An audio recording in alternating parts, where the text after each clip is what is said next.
Hello everyone, my name is Shadan Saifi. तो आज का हमारा टॉपिक है हर्बर्ट स्पेंसर। तो ये जो है वो एक्स्ट्रा थिंकर्स की एक सीरीज बनाई है, उसमें हम इनके बारे में पढ़ेंगे जिन इनसे रिलेटेड क्वेश्चन पूछे जाते हैं। ऑल्दो ये यूनिट फर्स्ट में इंक्लूड नहीं है 26 थिंकर्स में, मगर स्टिल इनको पढ़ना भी ज़रूरी है।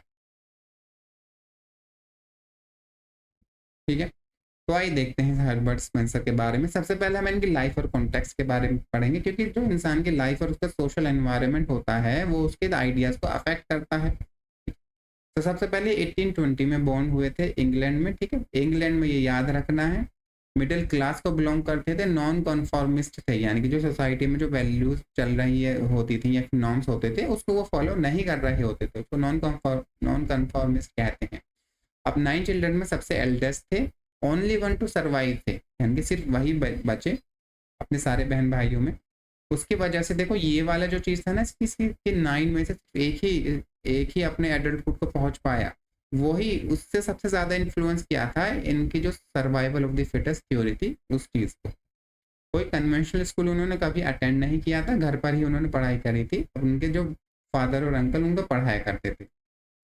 अब स्पेंसर कॉम्टे की तरह स्पेंसर जो सेरेब्रल हाइजीन का कंसेप्ट फॉलो करते थे, यानी कि दूसरों के वर्क को पढ़ना पसंद नहीं करते थे। ठीक है, और वो कहते थे कि जो मेरे अंदर जो मैं आइडियाज़ लिखता हूँ वो इनवॉलंटरी आते हैं, अपने आप आते हैं, और अपने मेरे इंट्यूशन की वजह से आते हैं, मेरे अंदर से आते हैं आइडियाज़। मैंने किसी के और के आइडियाज़ को नहीं पढ़ा है। अब ऑब्वियसली जो उनके ज़माने के जो इश्यूज थे उनसे वो मुतासिर थे, बहुत ज़्यादा इन्फ्लुएंस थे। वो प्रोग्रेस में बिलीव करते थे और यूनिटी में उनका फेथ था। हिस्टोरिकल डेवलपमेंट को में उनका फेथ था कि हिस्ट्री जैसे जैसे आप आगे बढ़ोगे वैसे वैसे सोसाइटी का डेवलपमेंट होता जाएगा। अब ये सारी चीज़ों ने मिलकर उनके आइडियाज़ को अफेक्ट किया था। उन्होंने कुछ ऐसे आइडियाज़ दिए थे जो उस टाइम पे तो लोगों ने एक्सेप्ट कर लिए थे, मगर बाद में सोशियोलॉजिस्ट ने उनके बहुत सारे आइडियाज़ को रिजेक्ट कर दिया था। ठीक है, मगर वो अपने टाइम में बहुत ज़्यादा पॉपुलर हो गए थे। अगर वो शेम समझा जाता था अगर कोई उनके इंटेलेक्चुअल आइडियाज़ को ना पढ़े तो। उनकी पॉपुलैरिटी इंग्लैंड में थी, यूनाइटेड स्टेट्स में थी, रशिया में थी, मगर फ्रांस और जर्मनी में उनकी पॉपुलैरिटी नहीं थी। ठीक है, अब देखो यहाँ पर उनके कुछ आइडियाज़ के बारे में पढ़ लेते हैं कि वो इतने पॉपुलर क्यों थे अपने टाइम में। क्योंकि वो जो सोसाइटी के इकोनॉमी की नीड थी ना उसके हिसाब से अपने थ्योरीज दे रहे थे। इसलिए जो इकोनॉमी जो सोसाइटी में जो एलिट्स लोग होते हैं, इसलिए वो उनकी थ्योरीज को एक्सेप्ट करते थे और मासेस में डिस्ट्रीब्यूट करते थे ताकि सिस्टम जो है वो एज इट इज़ बना रहे। जैसे कि उनकी थ्योरी थी सोशल डार्विनिज्म या survival of the fittest. Social Darwinism हम कहते हैं, ठीक है, उन्होंने ये टर्म नहीं लिया था, एक्सेप्ट नहीं किया था, मगर हाँ उन्होंने एक टर्म दिया था सर्वाइवल ऑफ द फिटेस्ट, क्योंकि डार्विन ने भी अपनी थ्योरीज में नेचुरल सिलेक्शन की थ्योरी को एक्सप्लेन करने के लिए इस्तेमाल किया था। तो सर्वाइवल ऑफ द फिटेस्ट जो टर्म है ना ओरिजिनली किसका है? हर्बर्ट स्पेंसर का। उनको सोशल डार्विनिस्ट भी कहा जाता है। उन्होंने ही survival of the fittest term को फ्रेज को कॉइन किया था। ठीक, सबसे पहले अब सर्वाइवल ऑफ द फिटेस्ट का मतलब क्या होता है? जिससे नाम से पता चल रहा है कि जो जैसे जैसे आप सोसाइटी में आगे बढ़ोगे, जैसे कि नेचुरल जंगल में होता है, जो फिट एनिमल होते हैं वो सर्वाइव करते हैं और जो अनफिट एनिमल होते हैं वो डाई आउट हो जाते हैं, मर जाते हैं। ठीक, तो उन्होंने कहा था कि जैसे नेचुरल सिलेक्शन में होता है ना सर्वाइवल ऑफ द फिटेस्ट, वैसे सोसाइटी में भी होता है। ये जो फिट लोग होंगे वो सर्वाइव करेंगे और जो अनफिट होंगे वो डाई आउट कर जाएंगे। सोसाइटी में जो फिट इंडिविजुअल्स होंगे वो सर्वाइव करेंगे, अनफिट इंडिविजुअल्स डाई आउट कर जाएंगे। सिमिलरली जो सोसाइटीज के अगर हम कंपैरिजन करें वहां भी उन्होंने कहा वैसा ही होगा कि जो फिट सोसाइटीज होंगी, जो सर्वाइव कर सकती होंगी सोसाइटीज, वो सर्वाइव करेंगी, और जो अनफिट सोसाइटीज होंगी वो रिप्लेस कर दी जाएंगी दूसरी सोसाइटीज से। ठीक है, तो इसका मतलब ये जो सोसाइटी वाला था ये उस टाइम पे जो कॉलोनियल माइंडसेट था उसको सूट कर रहा था। ठीक है, और दूसरा ये कि वो फ्री मार्केट को सपोर्ट करते थे। लेसास फेयर एक प्रिंसिपल होता है जिसमें कि माना जाता है कि जो मार्केट है उसमें गवर्नमेंट का बिल्कुल भी कंट्रोल नहीं होना चाहिए। गवर्नमेंट को मार्केट में इंटरफेयर नहीं करना चाहिए। गवर्नमेंट का काम है सिर्फ लॉ एंड ऑर्डर को मेंटेन करके रखना।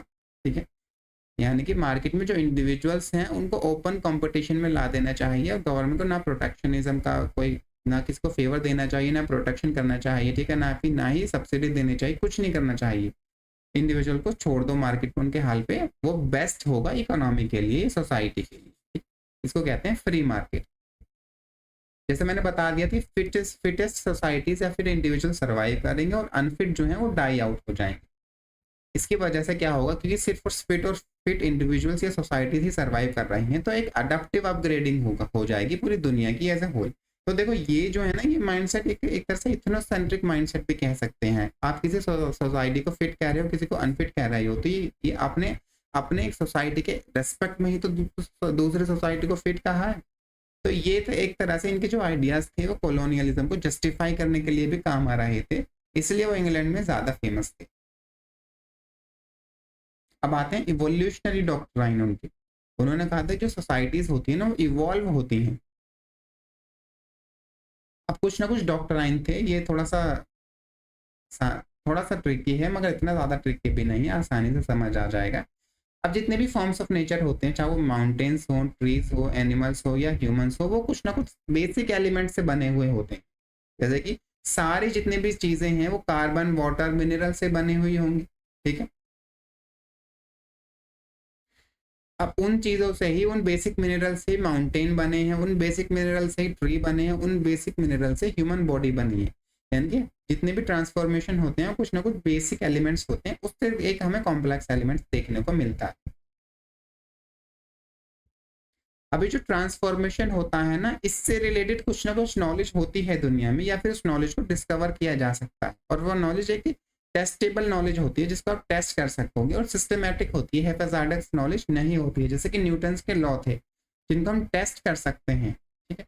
तो इसी तरह से बहुत सारे टेस्टेबल प्रपोजिशंस हमें नॉलेज में देखने को मिलते हैं। अब देखो इवोल्यूशनरी प्रोसेस में 4 तरह से हमें मूवमेंट देखने को मिलता है या फिर इवोल्यूशन देखने को मिलता है, जैसे कि सिंप्लिसिटी से कॉम्प्लेक्सिटी की तरफ। कुछ चीजें सिंपल से कॉम्प्लेक्स होती जाती हैं वक्त के साथ साथ, जैसे कि एक विलेज है वो धीरे धीरे सिटी में कन्वर्ट हो गया। तो पहले तो विलेज लाइफ सिंपल थी, अब सिटी लाइफ कॉम्प्लेक्स हो गई है, कॉम्प्लेक्स ऑर्गेनाइजेशन डेवलप हो गई है सिस्टम। दूसरा इनडेफिनिटनेस टू डेफिनेटनेस, यानी कि पहले चीजों में डेफिनेटनेस थी, उसके बाद डिफाइन हो गई चीजें एक तरह से, मतलब स्पेशलाइजेशन बढ़ गया सोसाइटी में, ठीक है। पहले चीजें जनरल थी, अब स्पेसिफिक हो गई है,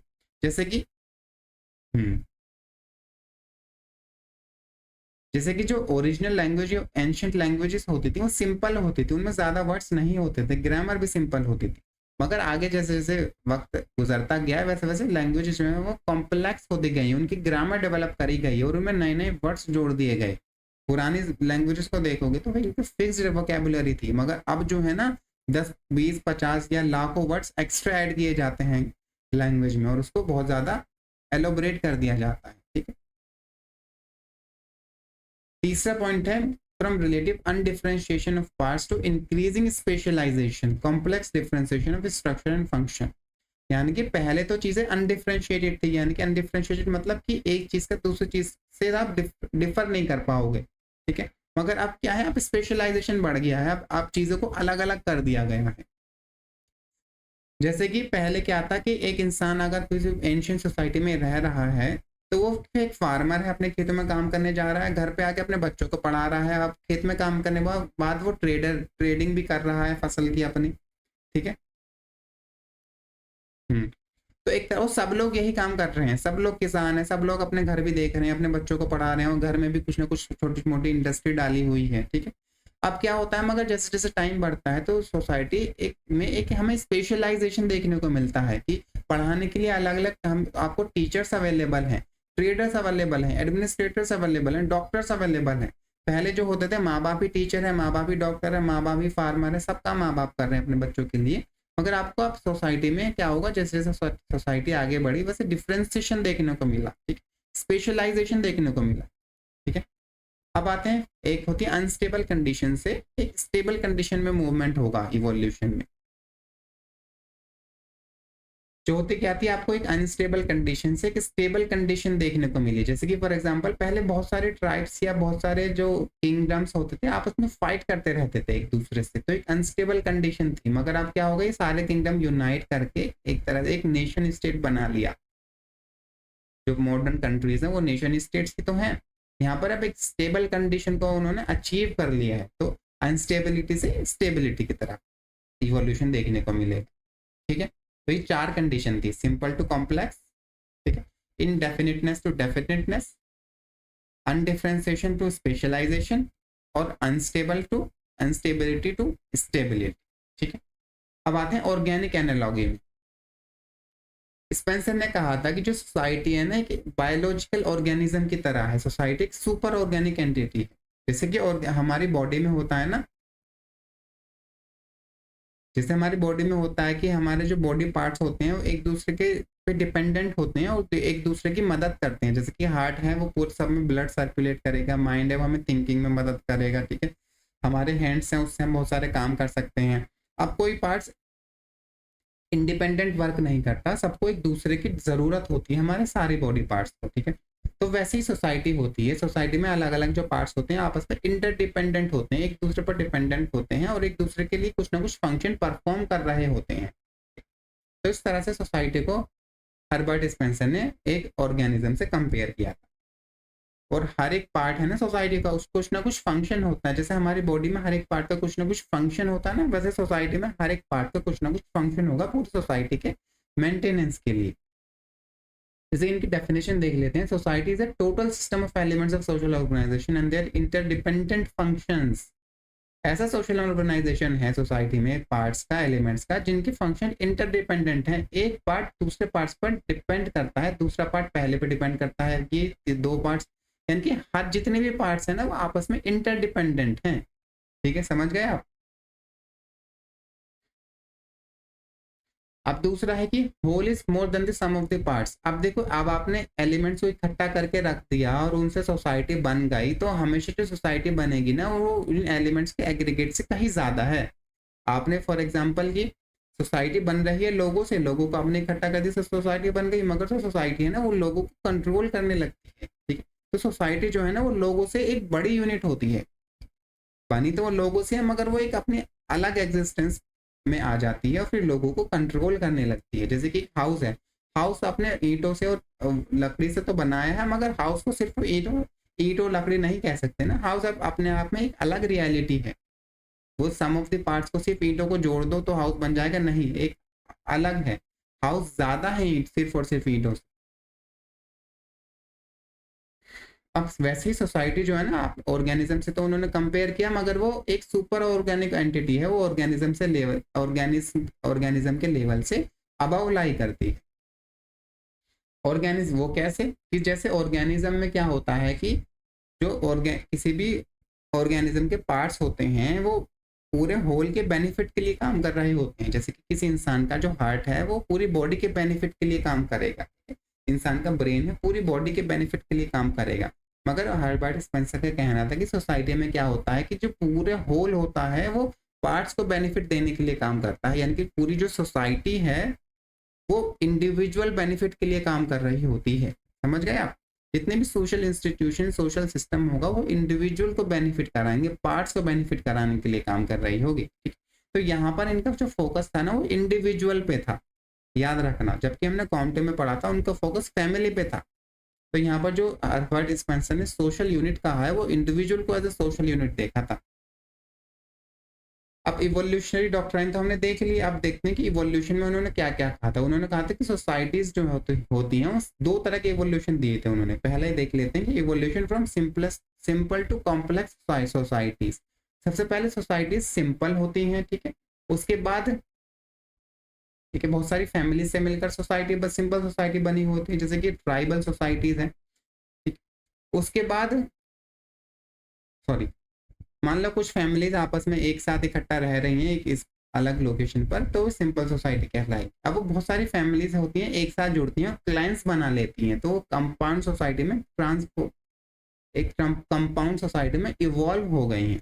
अब क्या होता है क्लैंस जो है वो आपस में यूनिफाई करेंगी और ट्राइब्स बना लेंगी। अब वो क्या बन जाएंगी, डबली कंपाउंडेड सोसाइटीज बन जाएंगी। अब बहुत सारी ट्राइब जो है आपस में यूनिफाई करेंगे और नेशन स्टेट्स बना लेंगी, तो ट्रिपली कंपाउंड सोसाइटीज हो जाएगी। तो इस तरह से सोसाइटीज का इवोल्यूशन हमें देखने को मिलता है, जनरल से कॉम्प्लेक्स की तरफ, अनडिफरेंशिएशन से डिफरेंशिएशन की तरफ, ठीक है। तो सिंपल, फिर कंपाउंड, डबली कंपाउंड, ट्रिपली कंपाउंड, ठीक है। दूसरा जो इवोल्यूशनरी क्लासिफिकेशन था, इवोल्यूशनरी सोसाइटीज था उनका था, सब ये वाला ज्यादा इंपॉर्टेंट है, मिलिटेंट से इंडस्ट्रियल सोसाइटीज में। इनका कहना था जो पुरानी सोसाइटीज थी ना वो मिलिटेंट सोसाइटीज थी। क्यों मिलिटेंट? जैसे आपको नाम से पता लग रहा होगा कि वहां पर वॉर होते रहते थे, डिफेंस पर्पस इससे के अराउंड वो उनका ऑर्गेनाइजेशन होता था, सोसाइटी का मिलिट्री ऑर्गेनाइजेशन होता था। जैसे कि सिटी जो होती है वो सिटी वॉल बनाते थे और उसके अंदर ही पूरी सिटी एग्जिस्ट करती थी, तो ये डिफेंस की पर्पसेस के लिए तो वॉल होते थे, वहां पर तोप वगैरह रखी रहती थी, आर्मी मेंटेन करके रखी जाती थी, ठीक है, वॉर होते रहते थे टाइम टू टाइम, तो मिलिटेंट सोसाइटी कहते थे उसे, हर्बर्ट स्पेंसर। अब यहाँ पर कंपलसरी कोऑपरेशन देखने को मिलता था लोगों के बीच में, क्योंकि वॉल्स के अंदर रहना है तो कोऑपरेट करना पड़ेगा कंपलसरीली, वरना तो आप बाहर जाओ फिर वहां पर वॉर है, सर्वाइव नहीं कर पाओगे। हाईली सेंट्रलाइज अथॉरिटी थी कि एक वॉल के अंदर शहर है तो जो राजा कहेगा वही होगा, छोटा सा एरिया है, हाईली सेंट्रलाइज अथॉरिटी होगी। स्ट्रॉन्ग सोशल कंट्रोल हमें देखने को मिलेगा और मिथ्स एंड बिलीफ हमें देखने को मिलेगा। पुरानी सोसाइटीज में मिथ्स ही तो होते थे कि एक हिरार्की और इनइक्वालिटी को जस्टिफाई करेंगे मिथ्स की। एक मिथ है कि राजा जो है उसका एक डाइवाइन राइट है लोगों पर रूल करने का, तो इस मिथ्स ने जो राजा प्रजा की हिरार्की है और इनइक्वालिटी है उसको जस्टिफाई किया। स्ट्रिक्ट डिसिप्लिन देखने को मिलेगा वहां पर मिलिटेंट सोसाइटीज में। पब्लिक और प्राइवेट लाइफ के बीच का डिस्टिंक्शन बहुत कम देखने को मिलेगा, यानी कि आपकी कोई प्राइवेट लाइफ नहीं है, ठीक है, जो एडमिनिस्ट्रेटर्स या राजा ने डिसाइड कर लिया है कि वही होगा, चाहे वो आपकी प्राइवेट लाइफ का पार्ट हो या ना हो। पुरानी फ्यूडल सोसाइटीज थी या फिर मिडिवल और एंशिएंट सोसाइटीज और मिलिटेंट सोसाइटीज की कैटेगरी में हम रख सकते हैं। दूसरी आती है इंडस्ट्रियल सोसाइटीज, जो आजकल की सोसाइटीज है जहां पर हमें नेशन स्टेट्स देखने को मिलते हैं। यहाँ पर जो फोकस होता है ना वो वॉर की जगह प्रोडक्शन पे फोकस होता है, ट्रेड पर होता है, इकोनॉमिक ग्रोथ पर होता है, ह्यूमन वेलफेयर पर होता है। सोशल बॉन्ड्स जो होते हैं वो कोऑपरेशन के बेस पर बनाए जाते हैं, फोर्स कोऑपरेशन नहीं होता, वॉलंटरी कोऑपरेशन होता है। लोग खुद अपनी मर्जी से लोग दूसरे लोगों से कोऑपरेट करते हैं। यहाँ पर इंडिविजुअल राइट ऑफ फ्रीडम हमें देखने को मिलता है। इकोनॉमी जो होती है ना वो गवर्नमेंट कंट्रोल से रिलेटिवली इंडिपेंडेंट होती है, यानी कि गवर्नमेंट का कंट्रोल अभी भी है मगर इतना ज्यादा कंट्रोल नहीं है जितना एंशिएंट सोसाइटीज में हमें देखने को मिलता है। अब वॉलंटरी ऑर्गेनाइजेशन और एसोसिएशन और इंस्टीट्यूशंस हमें देखने को मिलते हैं, जैसे कि मॉडर्न डेमोक्रेटिक कैपिटलिस्ट सोसाइटीज हैं। पूरी दुनिया की ज्यादातर सोसाइटीज आजकल इंडस्ट्रियल सोसाइटीज ही हैं।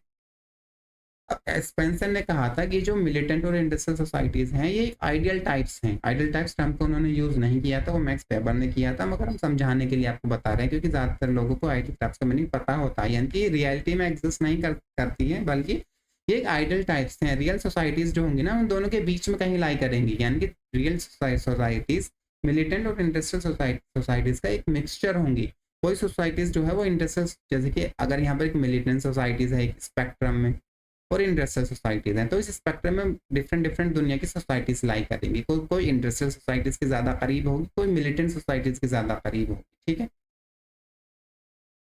अब कुछ बुक्स हैं, सोशल स्टैटिक्स है, study of sociology, principle of sociology, जो हर्बर्ट स्पेंसर ने लिखी थी। तो इस लेक्चर में इतना ही। अगर आपको लेक्चर पसंद आया हो, वीडियो पसंद आई तो वीडियो को लाइक करना, कमेंट करना, शेयर करना और चैनल को सब्सक्राइब करना ना भूलना।